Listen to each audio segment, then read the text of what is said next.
ভাই পানি লাগবে, এই কথা বলার সঙ্গে সঙ্গে স্বৈরাচারের দোসররা তার গুলিটি ঠিক কপালের মাঝখানে বিদ্ধ হয়ে নিমিষের মধ্যে লুটিয়ে মাটিতে পড়ে মৃত্যুবরণ করে।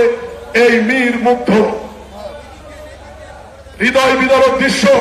সেই কারণেই আমরা আজ থেকে ছাত্র জনতার সিদ্ধান্ত অনুযায়ী শিবগঞ্জ উপজেলা সদরের এই জায়গা তাদেরকে স্মরণীয় করে রাখবার জন্য, এই আন্দোলনকে স্মরণীয় করে রাখবার জন্য নাম রাখা হয়েছে শহীদ মুক্ত স্কয়ার।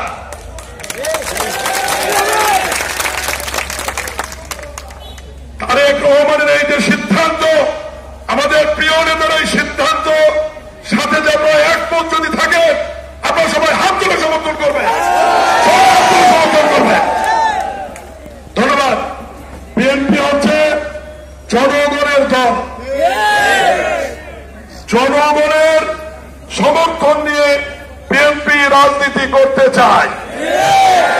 আওয়ামী লীগের ভোট লাগে না, ভোট হাতে করে কিছুই লাগে না, আমাদের জনগণেরও দরকার নাই। নেতৃবৃন্দ বক্তব্য রাখবে, আমি সভাপতির মূল্যবান বক্তব্য সব শেষে রাখবো। আমি শুধু